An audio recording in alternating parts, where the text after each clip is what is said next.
Buenas. Vamos a ver finalmente nuestra última biblioteca de visualización de datos, que es Bokeh. No sería lo último del estado del arte, porque después de esto nos tocaría hablar de HoloViews, pero con esto vamos a tener suficiente material para prácticamente todo lo que necesitamos. Bokeh en japonés, es una biblioteca de ploteo más avanzada, más contemporánea que Seaborn y que obviamente Matplotlib, y que una de las cosas que más es interesante es incluye la propiedad de interactividad y de vinculación entre ploteos sin tener que recurrir a software especial o a JavaScript, y también interactúa con JavaScript y nos permite integrar aplicaciones que tengan controles o que tengan gestión de datos. La referencia principal está en este link que les dejo acá, en Bokeh PyData. Bueno, típicamente lo que hacemos es correr nuestras imports que necesitamos. Eh, Bokeh necesita esta declaración específica para avisarle que vamos a trabajar en Colab o que vamos a trabajar en Jupyter. O sea que si no trabajamos en una IDE tenemos que darle esta sentencia. Y bueno, vamos a bajar algunos datasets que vamos a usar más adelante, no todos, pero bueno, eh, algunos vamos a utilizar, así que los tenemos ahí. Primero y más rápidamente que ninguna otra cosa, vamos a ver cómo funciona Bokeh con los ploteos típicos que nosotros vimos, scatterplots, diagramas de línea y demás cuestiones. Tiene un repertorio muy amplio de cosas, típicamente los marcadores, que son los glyphs o glifos, se manejan de una manera un poco diferente. En realidad esto tiene una teoría subyacente, la gramática de gráficos, pero básicamente lo que vamos a hacer son cuatro pasos. Primero creamos una figura declarando un objeto P de tipo figure. Después llamamos a algún glifo en particular. En nuestro caso vamos a trabajar con círculos, pero después vamos a trabajar con cuadrados o con líneas. Después ejecutamos el show, con lo cual vamos a tener el ploteo listo y finalmente vamos a interactuar con la figura. ¿Sí? Yo voy a descomentar esta línea y comentar esta otra y después vamos a ver de qué se trata. Bueno, una vez que ejecutamos, como vemos, estamos llamando a círculo con una lista que va a ser asumida como la lista de los valores de X, otra lista que va a ser asumida como la lista de los valores de Y. Yo puedo pasarle las listas explícitas como acá, o le puedo pasar em, claves de un diccionario, o le puedo pasar un objeto que tenga un atributo que se pueda asociar al X y al Y, por ejemplo, un data frame de pandas. La única condición, obviamente, es que la longitud de ambas listas sea la misma. Luego yo le digo el tamaño, el color del interior y la transparencia, y con eso obtenemos el dibujo. Estoy llamando dos veces a circle con la misma lista, sumándole punto 1 a la coordenada X y a la coordenada Y para que se vean los círculos de borde azul y interior amarillo, porque nos va a servir para entender un par de cuestiones que son realmente muy interesantes. Ya tenemos acá el mismo conjunto de datos dibujado en rojo y con interior anaranjado, y dibujado en azul con interior en amarillo. Vemos el ploteo, bueno, es parecido a otros que hemos visto por ahí, no nos dice nada en particular, pero tenemos acá esta lista de herramientas. La que está seleccionada, como se ve acá con este destacado, es la herramienta de paneo que nos permite esta interactividad que vemos aquí. O sea, yo estoy cliqueando con el botón izquierdo y lo dejo apretado, y cuando muevo el mouse se mueve el contenido del gráfico. ¿Sí? Si yo lo hago solamente sobre la escala en Y, se mueve para arriba o para abajo. Si lo hago solamente en la escala en X, se mueve para la izquierda o para la derecha. No interactúa cuando muevo para arriba o para abajo. Si me pierdo, tengo este controlcito que está acá, que es el reset, que cuando lo presiono vuelve al ploteo, al estado original. Luego tengo esta herramienta, que es la herramienta de zoom, que si yo selecciono una sección del gráfico, me lleva directamente a la sección del gráfico que tenía ahí. Y si no, tengo esta herramienta que es el Wheel Zoom. Se llama así porque bueno, está pensada para el botón central de los mouse que tienen una ruedita para el dedo del medio. Yo lo que voy a hacer ahora va a ser pinchar y permíteme que seleccione pinchar y moverme con el botón del medio, o trabajar con los dos dedos en el caso de un touchpad. Y bueno, obviamente si lo hago sobre la escala de X, me altera la escala de X, y si lo hago sobre la escala de Y, me altera la escala de Y, nada más. Esto, bueno, es interesante porque tiene interactividad, tiene cosas que por ahí van un poquitito más allá de lo que estamos acostumbrados a hacer con Seaborn o con Matplotlib. Después tenemos este controlcito que si yo le doy al botón me va a generar un archivo en mi folder de download. Sí, me aparece acá bokehplot.png, y obviamente lo que está en este punto me va a quedar como PNG en algún folder que yo haya declarado en mi computadora. Y bueno, este que es una ayuda que va directamente al help de Bokeh. Bueno, cuando estuvimos haciendo el zoom, vimos que los círculos azules con interior amarillo cambian de tamaño, mientras que los rojos con interior anaranjado no. Esto es porque entre los atributos que le dimos a los círculos, a los rojos con interior anaranjado le dimos un tamaño 10, y ese tamaño, al utilizar el parámetro size, le estamos indicando que queremos que tengan 10 píxeles de radio, no importa qué, en el tamaño o en la escala o en la posición en la que se vean. Mientras que a los azules con interior amarillo le dijimos radio igual a 0,1, por lo tanto la biblioteca está interpretando que el tamaño del círculo está en relación con la escala del gráfico. Fíjense que si yo le doy a la escala, veo que este circulito va de 4 a 4.2 tanto en X como en Y. Eso es porque su X es 4.1 y su Y también es 4.1.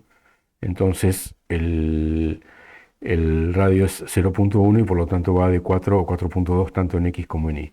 Y eso es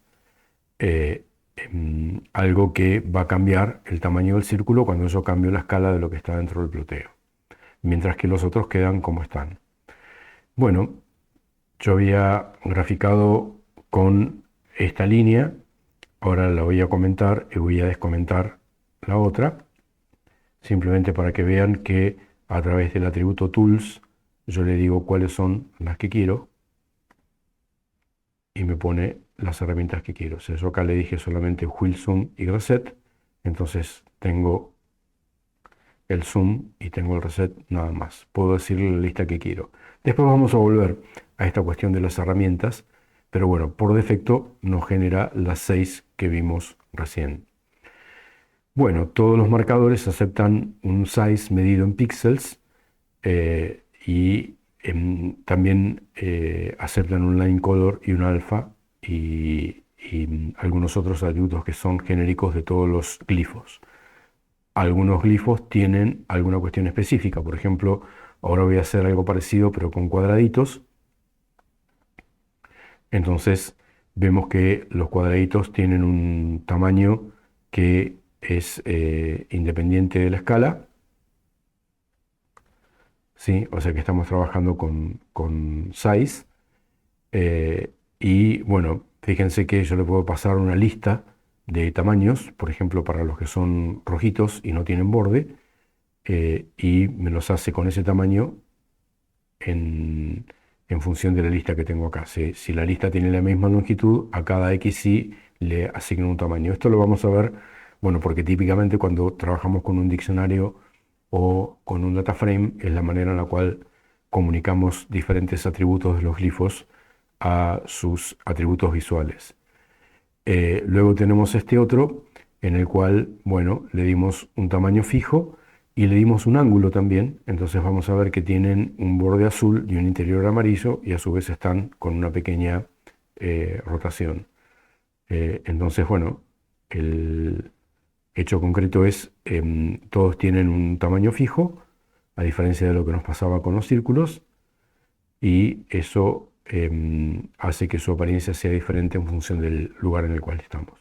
Bueno, hay una gran cantidad de glifos, todos tienen esa característica de ser, entre comillas, vectoriales, en el sentido de que no tienen un tamaño dado, sino que depende de la escala en la cual lo estamos viendo. Bueno, también tenemos gráficos de línea, line plots, que son muy similares a los de Seaborn o de Matplotlib. Acá estamos haciendo dos, con dos listas. Estamos dándole las listas en forma totalmente explícita. A la primera le estamos diciendo que queremos que el gráfico sea con un determinado ancho, nos genera un color por defecto, y al segundo le estamos diciendo que queremos otro ancho y un color y un trazo específico. ¿Sí? Al igual que nos ocurría con los demás gráficos que vimos, en este caso tenemos la misma interactividad con los mismos controles. Bueno, tenemos una gran cantidad de propiedades de líneas, así que acá les dejo un link para que ustedes experimenten. Bueno, si ustedes recuerdan, cuando vimos Pandas, vimos que Pandas tiene dos estructuras que son las más poderosas y son frecuentemente utilizadas, que son el data frame y el series, las series. Acá vamos a ver un ejemplo de una serie. Vamos a trabajar con uno de los datas que vimos ahí, que es el glucose. Le pedimos que nos tire algunos datitos. Entonces vemos que es una serie donde tenemos fecha y hora y un determinado valor que, bueno, que es una cantidad que está por ahí. Bueno, obviamente lo que nosotros queremos hacer es que nos genere un ploteo diciéndole que el tipo sea fecha y hora, para que se dé cuenta que es una serie de tiempo, y luego lo que hacemos es decirle que utilice ese dataset para graficar. Bueno, acá tenemos también obviamente todo lo que sería los ejes que nosotros queremos que tengan. Esto nos va a generar un ploteo con las mismas características, o sea, nuevamente yo me puedo ir para un lado o para el otro, puedo venir acá a la escala y moverme con la escala en X nada más. Fíjense cómo adaptativamente se da cuenta lo que tiene que hacer con la escala, o sea, me está dibujando ahora la escala cada mes, mayo de 2010, junio, julio, etcétera, etcétera, pero cuando yo le empiezo a dar escala, empieza a dibujarme quincena, por ejemplo, el 1 de julio, el 15 de julio, el 1 de agosto, el 15 de agosto, y si le sigo dando a la escala, ya empieza a dibujarme por semana, el 1, el 8, el 15, el 22, y si sigo dándole a la escala, ya empieza a dibujarme con diferentes intervalos, cada 3 días, y si sigo con la escala, cada día, luego cada hora. ¿Sí? Adaptativamente se da cuenta de lo que tiene que hacer, y si voy más allá de la hora, cada minuto, etcétera, etcétera. ¿Sí? Se da cuenta de lo que tiene que hacer. Bueno, al igual que Matplotlib y Seaborn, tenemos imágenes. Tenemos dos métodos. Tenemos un método que es Image, que se utiliza para mostrar datos 2D con un color map, al igual que en Matplotlib. Y tenemos el Image RGBA, que se utiliza para mostrar imágenes actuales, o sea, un archivo de formato imagen en el formato sRGB, que es un formato estandarizado que tiene un cuarto canal, que es el canal de transparencia o de opacidad. Por eso se llama RGBA. Vamos a ver el primer ejemplo. En el primer ejemplo generamos una imagen, asignándole el objeto IMG que lo hemos creado a través de un mesh grid, que es una función de NumPy, que se generó a partir de podríamos decir, el producto cartesiano de dos espacios lineales en X y en Y. O sea, generamos un espacio X e Y teniendo 10 valores cada uno, luego hacemos un 10 por 10 y luego generamos un dataset a partir de esos valores, utilizando el seno y el coseno. Ustedes después pongan la función que quieran. Luego generamos la figura con el rango dado y finalmente la mostramos. ¿Sí? Básicamente hemos hecho una imagen de 300 por 300 que tiene valores que van de 0 a 10 y que para cada uno de esos valores se evalúa el producto del seno por el coseno. ¿Sí? Esto es una imagen, así que está pixelada. Entonces cuando yo le hago zoom, vemos que se ve el pixelado.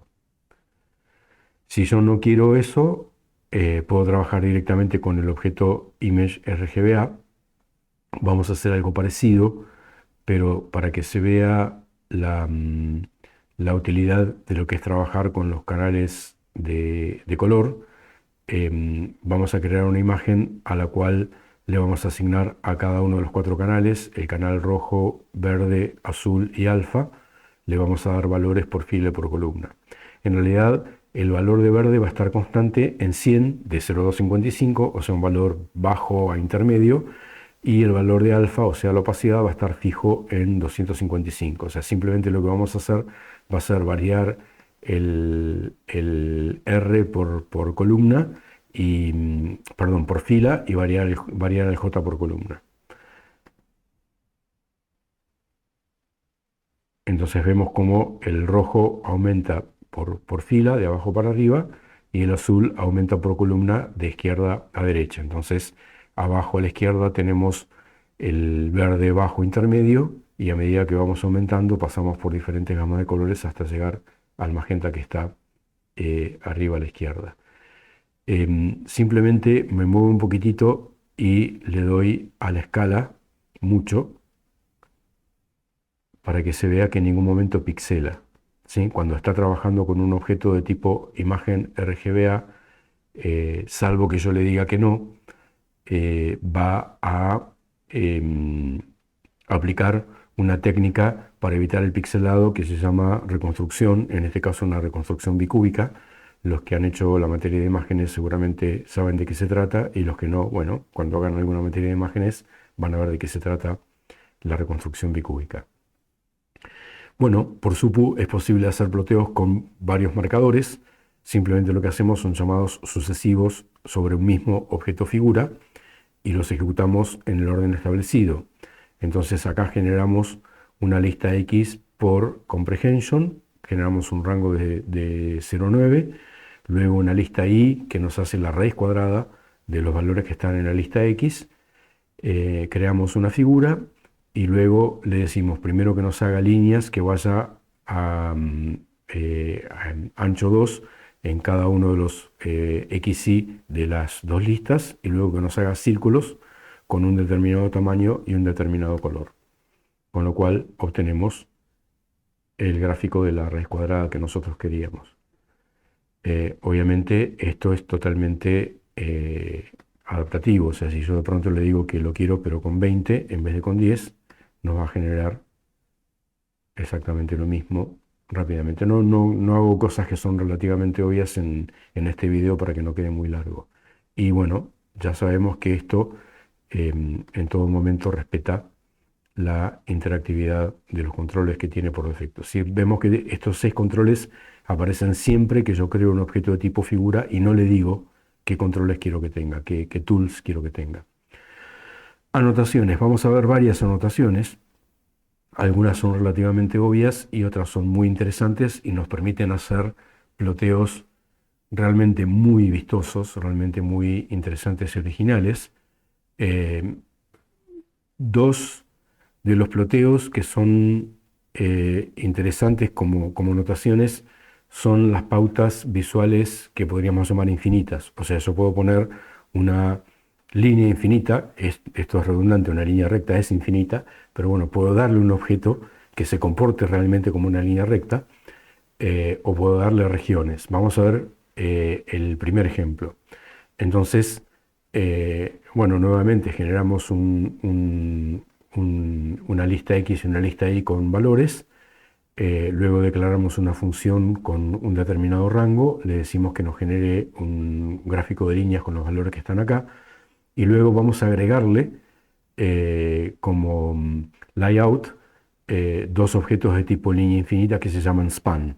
¿Sí? A uno le vamos a poner a lo ancho con una ubicación en 1, o sea, va a tener un valor de y constante igual a 1, de color oliva, de color aceituna, y con un ancho 4. Y vamos a tener otro que va a ser inferior, que va a estar en -1 y que va a tener un color ladrillo y también un ancho 4. Simplemente para que esto que estoy diciendo se entienda, vemos cómo nos queda. Entonces tenemos el gráfico de línea con la función seno que hemos dibujado y la línea en valor 1 y la línea en valor -1. Para que se entienda el significado de la línea infinita, creo que lo que estoy haciendo nos permite entender cuál es el concepto. Lo mismo podemos hacer con cajas. ¿Sí? Una caja es una región rectangular, también potencialmente infinita o semi-infinita. Se va a dar cuenta de qué se trata en función de los parámetros que yo le dé. O sea, si le doy top, bottom y left, right, voy a tener una caja de tamaño finito, pero si le doy solamente alguno de estos y el otro no está especificado, quiere decir que es completo. O sea, si le doy, por ejemplo, solamente tope, va a marcar de ahí para abajo. Si le doy solamente bottom, va a marcar de ahí para arriba. Si le doy solamente left, va a marcar de ahí para la derecha, etcétera, etcétera. ¿Sí? Entonces, hacemos de nuevo un gráfico con alguna cuestión. Sí, en realidad estamos reutilizando el XY que hicimos arriba, porque nos quedó de la celda de arriba que estuvimos trabajando con la función seno. Entonces vamos a generar un marcador que se llama superior, que va a tener solamente un botón, o sea que va ahí de ahí para abajo. Y vamos a tener uno inferior que va a tener solamente un top, o sea que va de ahí para arriba. Y luego una finita que tiene top, bottom, left y right.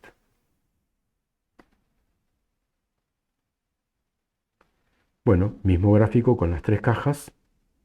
Si yo de pronto las achico, se entiende a lo que nos referimos con infinitas o semi-infinitas. Etiquetas también son anotaciones interesantes. Obviamente lo que yo puedo pensar de una etiqueta, de un label, es darle una ubicación, darle un texto y decir más o menos dónde lo quiero en función de un determinado criterio. Acá simplemente para ver un ejemplo, estamos marcando algunos puntos con coordenadas que se las estoy pasando en forma explícita por lista, y estoy etiquetando dos puntos. Fíjense que les estoy dando a cada uno de los puntos un offset diferente, y les estoy dando también una línea de base diferente.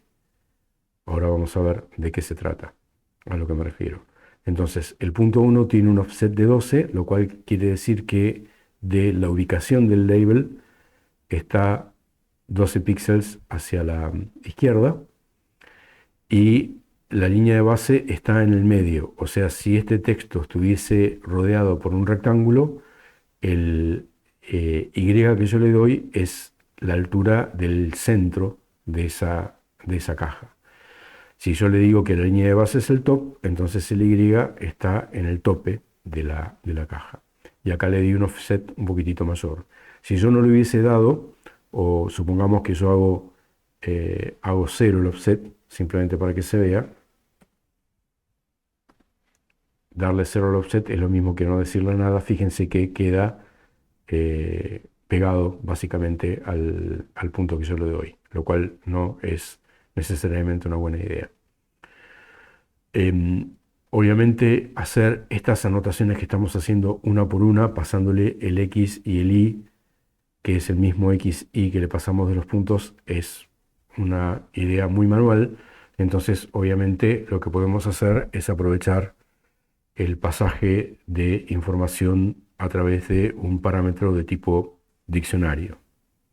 Entonces, generamos un diccionario con 3 listas, que obviamente tienen que tener la misma longitud, y con un nombre de cada lista que es lo que va a ser después la clave del diccionario. ¿Sí? Ese diccionario después obviamente va a ser el que le vamos a pasar como fuente de información a el conjunto de etiquetas. Y esto va a quedar de alguna manera establecido. O sea, cuando yo le digo que quiero que el scatterplot me utilice temperatura y humedad para la coordenada X e Y, va a ir al diccionario y va a tomar esta lista para los X, esta lista para los Y, y cuando yo le digo que quiero que las etiquetas sean las que están puestas como etiquetas, le digo que el texto es el que está acá. ¿Sí? Entonces el X viene de la clave temperatura del diccionario, el Y viene de la clave humedad del diccionario, el texto viene de la clave etiqueta del diccionario, le doy un determinado offset y ya con eso tengo el resultado que estoy buscando en mi ploteo. Entonces cada puntito tiene su diferente cuestión. Bueno, y un último elemento de anotación serían las flechas. Hay una cantidad enorme de variantes para flechas. La cabeza de la flecha, la línea de la flecha, si quiero que sea recta, curva, el color, el tamaño, el tipo de cabeza.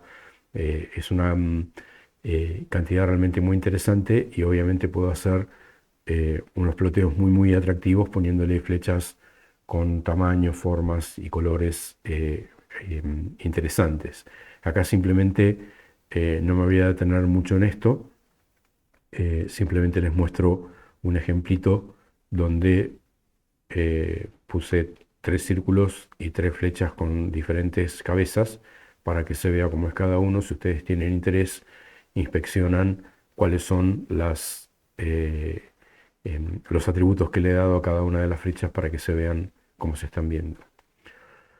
Bueno, y también relacionado con anotaciones, hay veces que queremos darle como vimos recién, diferentes glifos y a cada grupo de glifos darle un legend para que después me aparezca el legend adentro del ploteo.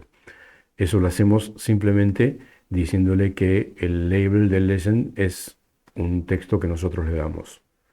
Entonces acá, bueno, nuevamente generamos una lista de valores en X y en Y, creamos una figura, le pasamos el X y Y para que me haga circulitos en cada uno y le decimos cuál es el label que queremos y después le pasamos un X y 2 por Y para que nos genere una cosa diferente, le decimos cuál es el legend que queremos y cambiamos algún atributo para que se vea en forma diferente. Entonces tenemos la primera serie de datos que son circulitos y la segunda serie de datos que son líneas con un dashed y se ve el legend de cada uno como corresponde. Bueno, las escalas de color, los color bars, son realmente muy útiles para visualizar información, sobre todo cuando tenemos varias coordenadas. Por ejemplo, acá vamos a importar el dataset de millas por galón, que tiene un montón de atributos, pero nos vamos a quedar solamente con 3, que es la potencia, las millas por galón y el peso. ¿Sí? Nos vamos a quedar solamente con esos 3. Entonces vamos a hacer un scatterplot que va a dibujar en X y en Y circulitos por potencia y por millas por galón, pero el peso se lo va a asociar a el color con el cual va a estar dibujado cada círculo. ¿Sí? Y vamos a usar para eso una paleta específica de, bueno, algunas de las paletas que ustedes conocieron, que las vimos por ahí en Seaborn, pero bueno, hay muchas otras, no nos vamos a meter con esa cuestión tampoco. Entonces, acá vemos cada instancia cada registro de nuestro dataset como un círculo donde el X es la potencia, el Y es las millas por galón y el color del círculo está dado por el peso. Y bueno, mirando esto nos damos cuenta que podríamos representar probablemente un cuarto valor si fuese necesario, que sería el tamaño del círculo. O sea, acá estamos dibujando los círculos todos con un tamaño 20, podríamos modular el tamaño con algún otro atributo y hacer alguna cuestión que sea diferente. Vean acá el efecto del alfa. Acá realmente se ve por qué es interesante tener los dibujos con una determinada opacidad. Yo le puse un alfa intermedio, 0.6. Si le doy un valor más transparente, el gráfico también se ve bien y nos permite distinguir un poco mejor las zonas más densas, aunque las zonas menos densas nos quedan medio lavaditas. Bueno, probablemente si hay un aspecto que está realmente muy bueno, un aspecto que está realmente espectacular en Bokeh es que yo puedo tener vistas enlazadas, o sea, yo puedo tener adentro de una misma figura varios ploteos y que la interactividad de uno de los ploteos repercute en los demás. Eso se hace utilizando el módulo GridPlot, que básicamente trabaja de la siguiente forma. Yo voy a tener varios objetos de tipo figura, S1, S2 y S3, y finalmente cuando llega el momento de dibujar, lo que le digo es, dibújame a un objeto de tipo GridPlot, pasándole la lista de las figuras que yo quiero que me dibuje. Bueno, vamos a crear un dataset, básicamente son valores de 0 a 10, y luego generamos tres listas, donde la primera lista es esa de 0 a 10, la segunda es de 10 a 0, porque estamos haciendo un comprehension por menos i, y la tercera básicamente nos genera una parábola, porque básicamente lo que hacemos es tomar el i menos 5, que sería el centro, y elevarlo al cuadrado. ¿Sí? Esos van a ser las listas y0, y1, y2, que van a ser las que se van a graficar en la figura S0, S1 y S2 respectivamente. O sea, todas van a tener al X. Otra cosa interesante que vamos a hacer acá es utilizar el KWArgs, que es una forma de pasarle un diccionario donde yo tengo los atributos que yo quiero. O sea, acá los atributos que le estoy pasando son realmente pocos, ¿sí? El ancho y el alto que quiero que tenga, pero bueno, al hacerlo de esta manera, no tengo que ir recorriendo el tamaño de cada una de las figuras cuando quiero cambiar el tamaño de la figura. Directamente lo tengo acá, y si tuviese más elementos en la definición de la figura, los coloco acá cuando creo el diccionario, y todos esos son pasados como atributos a la hora de generar la figura. Entonces, la figura S1 tiene el ancho y el alto que estoy declarando acá, y le estoy diciendo que me haga circulitos con X y la lista y 0, los círculos con un determinado tamaño y un determinado color. Para la figura S2 voy a hacer una cosa, que es decirle que el rango en X y el rango en Y sean los mismos que los de la figura S1. Con eso estoy haciendo el linkeo, o sea, con eso estoy relacionando el rango de X y de Y de la figura 1 con la figura 2. Bueno, luego le digo que me dibuje la lista I1 con triangulitos con un determinado tamaño y un determinado color. Y finalmente a la figura 3 le digo que me comparta solamente el rango de X de la figura 1. O sea que el rango de Y de la figura 3 va a ser independiente. Y le digo que me haga cuadraditos con un determinado tamaño y un determinado color. Bueno, todo esto que estamos diciendo, ¿cómo se ve? ¿Sí? Tengo los circulitos, los triangulitos y los cuadraditos.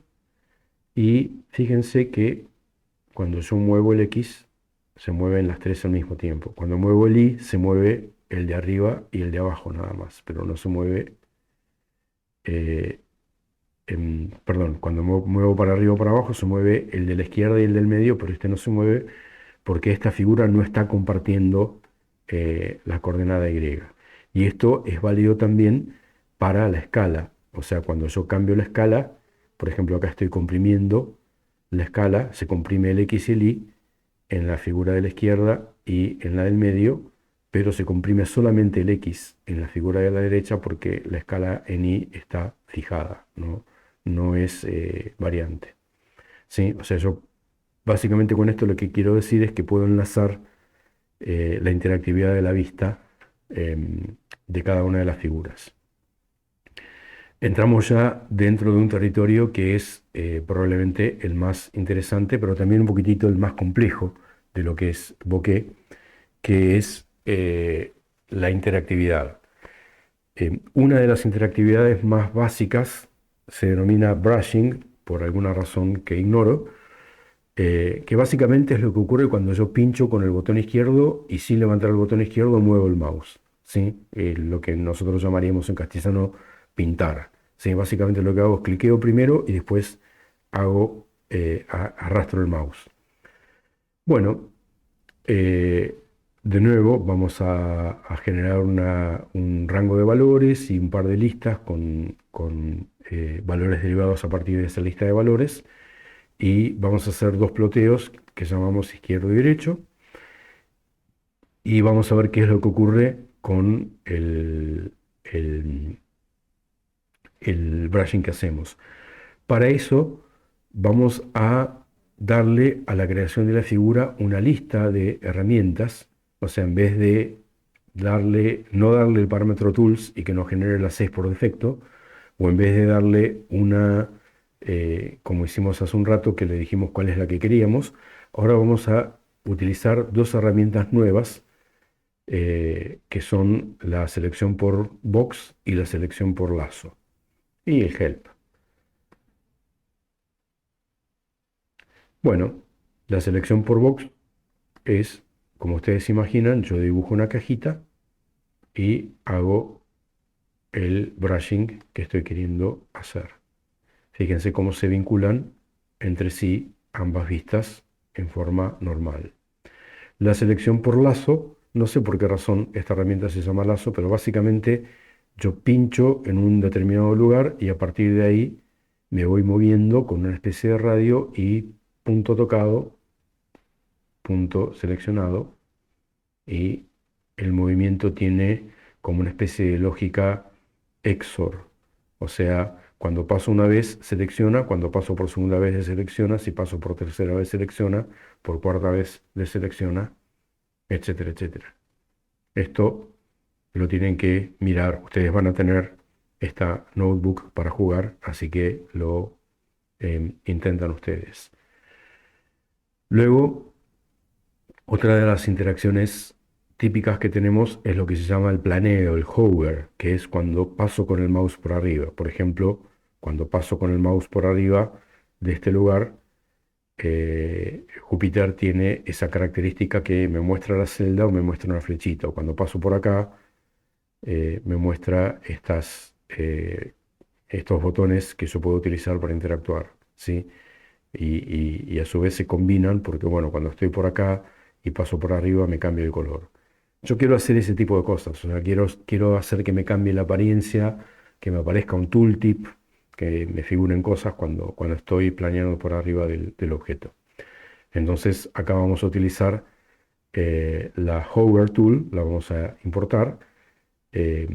Bueno, nuevamente generamos un dataset muy sencillo con un diccionario. Ese diccionario tiene XY, que serían posiciones de lo que luego van a ser círculos, y va a tener una lista de labels que van a ser los labels que yo quiero que se vean. Entonces, cuando estoy haciendo el hover, que es la herramienta que yo le estoy diciendo que me incorpore cuando creo la figura, lo que le voy a decir que ocurra cuando está planeando por arriba del círculo es que me muestre el índice, que me muestre las coordenadas y que me muestre la descripción. El índice es en qué orden aparece el objeto la descripción es esto que yo tengo acá, ¿sí? Es el descript, y las coordenadas son un X y un Y, que es un valor que devuelve el mouse cuando pasa por arriba. Entonces paso por arriba este círculo y me dice, bueno, este es el segundo, es el llamado C, y el mouse está en las coordenadas que le estoy dando ahí. Fíjense que cuando estoy a la... yo tengo acá la coordenada X igual a 3. Cuando estoy un poquitito a la izquierda me dice 2 acá en el tooltip, y cuando estoy a la derecha me dice 3. Eso lo tengo puesto cuando le di las coordenadas que le pedí. Bueno, entramos ya en los territorios más divertidos y más complejos, que son los widgets y la interacción con JavaScript. Yo no encontré nunca una traducción que me satisfaga de widget, ¿sí? Yo creo que lo podríamos traducir muy aproximadamente como control, ¿sí? Los widgets son los controles que universalmente vemos en todos los front-end de todas las apps, sean del celular o sean del navegador. eh, los sliders, los botones, los check button, los radio button, los drop down, todos esos son widgets. eh, Bokeh tiene integración con un conjunto reducido pero bastante funcional, o sea, la mayor parte de las cosas útiles y adecuadas las podemos hacer. Y también existe la posibilidad de integrarlos a través de JavaScript, a través de llamadas a un método específico. O sea, vamos a ver primero cómo se incluye un widget. Acá simplemente lo que voy a hacer es crear un slider importándolo con la biblioteca. Le doy parámetros, le digo de dónde quiero que empiece, a dónde quiero que termine, cuál es el paso y el titulito que tiene. Y bueno, básicamente tengo un slider, ¿sí? Cualquiera de las cosas que están acá, yo la puedo cambiar y me va a generar un comportamiento diferente. Acá se mueve cada 0,1, o que el valor inicial en vez de 1 sea, qué sé yo, 5. Todo eso es lo lógico y razonable, y obviamente hay muchos más atributos que los que estamos viendo acá. Bueno, obviamente con esto puedo hacer alguna cuestión, o sea, yo puedo recuperar el valor del slider y hacer alguna cuestión, pero lo que es realmente interesante es complicado, pero vamos a tratar de entender cómo funciona. Es lo que se denomina el callback. ¿Qué es un callback? O sea, así como su nombre lo indica, es una retrollamada, ¿sí? Yo desde el notebook, desde Python, hago una llamada a algo que está en JavaScript, que lo genera el navegador interactúa con la usuaria, el usuario, se mueve, etcétera, etcétera, y una vez que termina, se genera un parámetro o un conjunto de parámetros, y con esos parámetros se llama de vuelta a la misma celda de Bokeh, que fue la que generó el evento en JavaScript. O sea, básicamente lo que yo tengo es algo en Python que llama JavaScript, y cuando JavaScript termina, devuelve algo que se ejecuta desde Python. Esa es la idea del callback. ¿Cómo interactuamos con los callback? Interactuamos utilizando un método genérico que se llama custom.js, que tiene varios atributos, pero el atributo que más nos interesa en este momento es el code, ¿sí? En el code yo le paso una string, que es el código JavaScript que se ejecuta. Si ustedes saben que, por ejemplo, Python es un lenguaje interpretado, y por lo tanto todo lo que tengo acá adentro de esta celda es una string. Yo lo puedo copy-pastear y pasárselo como texto a otra celda, y después a la celda decirle, bueno, ejecuta este string que te acabo de pasar. Es una técnica muy poderosa. Básicamente nos permite serializar código, nos permite serializar objetos, nos permite generar interactividades realmente muy poderosas. Yo acá le estoy pasando un código que es constante, pero eventualmente, si fuese necesario, le podría pasar un código que tenga variables utilizando el más, que es el que nos permite concatenar trocitos de strings en un string más grande. ¿Sí? Simplemente para tener un ejemplo muy tonto, lo que voy a hacer es generar un conjunto de círculos con posiciones fijas dadas por esta lista, utilizar una herramienta que es la herramienta tap. Esa herramienta tap, que yo lo estoy pasando acá, va a llamar a una función que se llama acción, que ese va a ser el callback, y acción lo que va a generar va a ser un codiguito en JavaScript. Entonces se genera mi conjunto de círculos, tengo acá la tap tool generada, y cada vez que yo pincho sobre un círculo se me genera un alert al estilo esos odiosos mensajes de error que nos aparecen cuando estamos navegando, ¿sí? Cada vez que selecciono un círculo me va a generar ese mismo mensaje de alerta. Fíjense que acá mi navegador se acaba de dar cuenta que se generaron dos alertas al mismo tiempo y me dice: ¿no querés evitar que collab.google.usercontent te moleste cada vez que estás tapeando? Mi consejo es: no le digan esto nunca, porque después volver para atrás es muy difícil, hay que meterse dentro de las opciones del navegador, resetear el navegador, etcétera, etcétera. No lo hagan, ¿sí? Entonces cada vez que pincho arriba de un círculo me aparece la alerta y me queda el círculo tapeado, ¿sí? Básicamente lo que está ocurriendo acá es: yo le digo al navegador, cada vez que la usuaria pincha arriba de un botón, eso va a generar un evento de JavaScript, y el evento de JavaScript que se genere, yo quiero que me ejecute este código, que es generarme una alerta que diga hola, haya o lo que sea. Ahora vamos a hacer código un poquitito más interesante. O sea, por ejemplo, una de las cosas típicas que nosotros queremos hacer es generar eventos en el navegador cuando hay cambios en la navegación. O sea, la usuaria mueve, pinta o hace algo y yo quiero que se genere un evento JavaScript que vaya cambiando lo que va ocurriendo. ¿Cómo mostrarles esto? ¿Explicar primero o mostrar cómo funciona? Yo creo que es mejor mostrar primero cómo funciona y después explicar qué es lo que hay en la celda. ¿Sí? Simplemente lo que tenemos es un gráfico que se comporta como todos los gráficos que hemos visto hasta acá, con escala, horizontal, vertical, etcétera, etcétera, que está vinculado con un control. Ese control dice exponente, y cuando yo cambio el exponente, ocurre lo que ustedes ven acá, ¿sí? Me cambia el polinomio con el cual estoy dibujando. Ese es el efecto que yo quiero. Ahora, ¿cómo lo logro? Bueno,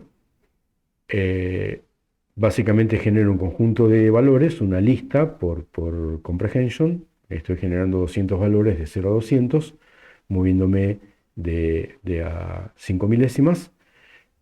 Con eso genero un pequeño diccionario, y luego le digo que me dibuje el diccionario con un plotline, con un determinado ancho, un alfa, etcétera, etcétera. Luego le digo: va a haber un slider, ¿sí? Lo importé acá con los módulos adecuados. El slider va a tener un punto de comienzo, un punto de final, un valor, etcétera, etcétera, y un título tal cual vimos recién. Y finalmente, el slider va a tener un método que es el onChange, que cada vez que ese método se ejecute, en función del valor que le estoy dando, me va a disparar una función que se llama actualizar, ¿sí? Cada vez que desde el navegador, en este caso el Colab, pero esto va a ocurrir con cualquier navegación, cada vez que haya un cambio en el valor del slider, ese valor, al cambiar, va a disparar el, el método este actualizar que yo tengo acá. ¿Qué hace actualizar? Va a llamar a un código JavaScript con atributos y un código JavaScript, que es el que está puesto acá, que básicamente lo que hace es toma los valores del diccionario y les cambia el valor al y utilizando la función potencia, que es el atributo que está viniendo como valor acá. Entonces cambia el valor del diccionario, y luego cuando Bokeh re-renderiza lo que está, lo re-renderiza en función del diccionario cambiado que le generó JavaScript en función del exponente que yo le di. ¿Sí? Esto es un poco... eh, y, tiene muchas idas y vueltas, pero bueno, es la manera en la que lo podemos hacer, no lo podemos hacer de otra manera. O sea, no tenemos herramientas propias dentro de Bokeh que nos permita atrapar los eventos del mouse desde el navegador, porque el navegador está siendo controlado por JavaScript. Lo único que puedo hacer es, cada vez que JavaScript detecta un cambio, le pasa el valor a Bokeh y con ese valor Bokeh genera su gráfico. Bueno, y medio como para terminar, de la gran cantidad de cosas que podemos hacer, podemos ver cómo se puede linkear, cómo se pueden linkear cosas con selección de datos. Sí, acá, bueno, nuevamente vamos a utilizar el lazo y vamos a utilizar los valores que nos está seleccionando el lazo para dárselos a JavaScript, para que JavaScript nos haga un cálculo. Con ese cálculo recuperamos un valor y ese valor lo utilizamos desde Bokeh para hacer otro gráfico. Y básicamente lo que vamos a hacer en este ejemplito es generamos una nube de puntos dándole valores aleatorios a X y a Y dentro de un determinado rango y con eso generamos un scatterplot con un montón de puntos. Luego vamos a generar nuestro scatterplot con la herramienta de lazo y lo que vamos a hacer va a ser a el onChange decirle que lo que está seleccionado dentro de nuestra herramienta se lo pase a JavaScript. JavaScript va a computar un promedio y va a devolver un valor de Y. Ese valor de Y que devuelve lo voy a utilizar para dibujar una línea que me va a mostrar el promedio de los Y de los puntos que estoy seleccionando en ese momento. Entonces, en este momento tenemos un valor por defecto de Y, que es 0.5, que es el que le pusimos acá, pero yo ahora elijo la herramienta de selección lazo y, bueno, cuando empiezo a moverme, empiezo a elegir puntitos y cada puntito tiene una coordenada de X y una coordenada de Y y, por ejemplo, acá voy a elegir cada vez Y más altos y vemos cómo nos está cambiando la media y la está dibujando en ese lugar. Si arranco por acá, nos va a tomar valores más bajos. Si arranco por acá. O sea, lo que estamos haciendo con este codiguito está bueno porque básicamente estamos utilizando el callback no para redibujar, no para cambiar el valor de un diccionario y redibujarlo, sino para tomar un valor y con eso generar un nuevo objeto. Bueno, y el último ejemplo de la gran cantidad de eventos de interfase de usuario que tiene Custom.js, ¿sí? Acá está la guía donde están todos los métodos con todos los callbacks y cosas que podemos hacer. Es simplemente mostrar algunas de las cosas que está seleccionando simplemente para que se vea cómo son en esa serialización que yo les digo, o sea, qué es lo que se está comunicando, qué es lo que va y qué es lo que viene. Entonces, bueno, este ejemplo también genera un scatterplot con un conjunto de valores en X y en Y aleatorios. Eh, em, Acá hay una cosa que es interesante que es cómo hacemos para agregarle herramientas. O sea, ustedes recuerdan, en esta vista tenemos las 6 herramientas originales más la lazo. Eso lo hicimos simplemente con em, este método que es el add tools. O sea, generamos la figura, a la figura no le dijimos cuáles son las tools que queremos que tenga.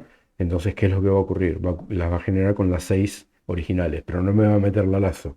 Entonces yo lo que hago es decirle que me la agregue con este Add Tools. Acá hacemos lo mismo, pero le decimos que nos agregue la Box Select. ¿Sí? Bueno, Y simplemente en el onEvent lo que hacemos es decirle que nos muestre el objeto que se está intercomunicando. Entonces, bueno, elijo acá mi box select y selecciono una caja y me dice que los datos que seleccionó fueron un rectángulo. Fíjense que este rectángulo tiene dos descripciones. Tiene esta descripción, que es el X0, X1, Y0, Y1 en píxeles de la caja, y tiene el X0, Y0, X1, Y1 en coordenadas de los datos. ¿Sí? Recordemos que el 00 en la caja de los píxeles está en este punto. Entonces, fíjense qué es lo que pasa si yo elijo un rectangulito chiquitito. Entonces, el, el- como es el X0, Y0 son valores muy bajos y estoy teniendo valores negativos en X, pero valores positivos muy altos en Y. El Y va de 900 y pico a 104 y pico. ¿Sí? Esto simplemente para ver cómo funciona. Suponete que, perdón, no quería hacer esto. Suponete que me voy a valores todos negativos. Entonces cuando elijo la cajita,